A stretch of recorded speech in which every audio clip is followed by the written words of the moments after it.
Eh bien, c'est déjà la 3e journée, c'est la longue journée, comme on l'appelle ici, 1er mai. Bienvenue Thierry Meury. Bonjour. Je vous demande même pas si vous êtes allé défiler, si vous avez enroulé les drapeaux rouges ce matin. Vous allez aller signer chez Slatkin. Moi, je suis allé en 8 et 10, il y avait moins de circulation et puis on a mieux entendu mon message. Oh, vous avez mieux entendu le message. Les revendications, il y en a un grand nombre dans Délire d'un homme très mince, roman de Barre, ce qu'on appelait De ma génération et les brèves de comptoir. On a plein de références francophones. On vous connaît sur la scène, on vous connaît au Petit Musical, on vous connaît au Théâtre de l'Espérance. Les plus malins d'entre vous, ceux qui ne vont pas forcément au théâtre, ont peut-être vu à la TSR la Panique au Plaza, c'est bien ça ? Entre autres, des exemples de pièces de boulevard. On en a joué 5-6 d'affilée sur cette période-là, 2008 à 2012. Qu'est-ce qui fait qu'à l'époque où nous nous sommes croisés, il y a une petite vingtaine d'années, vous n'aviez pas le physique d'un directeur de clinique, mais plutôt d'un amuseur public? Qu'est-ce que c'est? Déjà, je me demande qui a eu l'idée d'abord de me faire représenter une série à la clinique des Grangettes, parce que j'aurais plutôt pu jouer le patient éventuellement, ou en tout cas le futur patient. Mais non, c'était une aventure assez rigolote. C'est vrai que je ne sais pas si on y croyait, mais en tout cas les professionnels qui ont répondu aux questions, eux, ils croyaient. C'est l'essentiel. Oui. Alors, les délires d'un homme très mince, alors il y a le jeu de mots dès le titre. Ces romans de Barre, c'est des choses que vous recueillez comme ça dans la journée, vous entendez, vous reprenez des choses personnelles. Entre autres. Alors simplement, c'est un assemblage parce que j'avais d'abord l'intention de sortir le texte des derniers one-man shows, puis c'est un texte de théâtre pour les gens, c'est rébarbatif. Les gens ne lisent plus.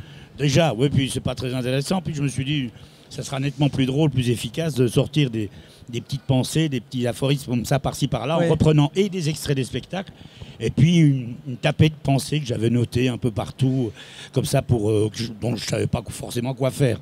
Quelle est la recette? La recette, c'est il faut avoir la dent dure, il faut être mordant, il faut parler de politique, il faut parler de sexualité, il faut être un peu macho. Il faut parler de tout, et puis être court. Bref, c'est le secret de ce truc-là. Comme je le dis souvent, puisque je n'ai pas l'ambition de faire dans la littérature, c'est un livre de toilette, pour être poli. Oui. Ça se lit 3 ou 4 pages parfois, oui, et puis on ressort. Et puis si on s'est marré 2 ou 3 fois, sourit 2 ou 3 fois, et puis voilà, le but est atteint. C'est aussi simple que ça. Oui, on va en dire une qui va résumer.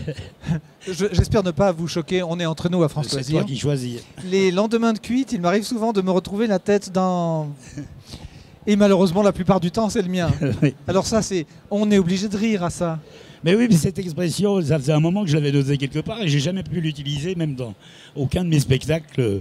Parce qu'évidemment, quand on écrit, après, il faut une certaine logique quand même. Dans le moment où ça devient un one-man show, ça devient aussi théâtral, il y a une certaine dramaturgie. Et puis, on ne peut pas tout mettre. Et ça, je l'avais gardé depuis un moment. Et puis, c'est vrai que c'est une de celles qui m'amuse encore. Oui. Oui, arriver à jeun au boulot quand on est facteur, c'est comme arriver bourré au col de la Croix-Bleue, ça fait désordre. Là, il faut être suisse pour comprendre oui, la au bal Croix-Bleue. de la Croix-Bleue, oui, c'est vrai que c'est typiquement helvétique. Heureusement, il y a quelques références quand même qui sont vraiment du coin, mais... oui. Et ça, en l'occurrence, c'est un extrait de mon tout dernier spectacle, Tournée d'adieu, que je joue fin mai, début juin, d'ailleurs à l'Espérance, au Théâtre de l'Espérance, fin mai, 26, 27 mai et 2-3 juin, si jamais. Voilà. Vous avez raison de faire S'il y a 2-3 personnes qui entendent. Oui, mais vous savez que nous sommes sur Internet, on va vous regarder maintenant à plus soif. Évidemment. Encore une petite, gare à ne pas confondre fécondation in vitro.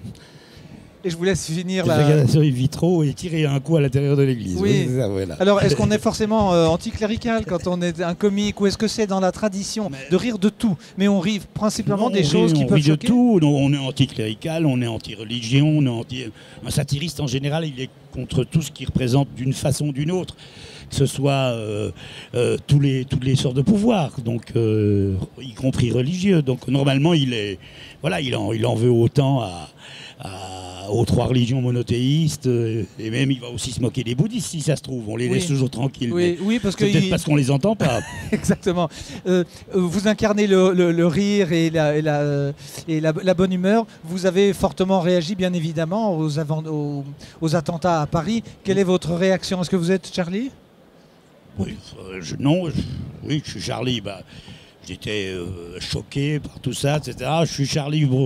Ce qui m'a surtout ému, c'est qu'il y a des tas de gens c'est les centaines de milliers, les millions de personnes qui ont réagi comme ça et qui ont eu le 11 janvier à Paris, cet accès de solidarité. Tout ça, c'est très bien. Mais le fait est que il y en a beaucoup qui ne lisaient pas Charlie avant, dont moi.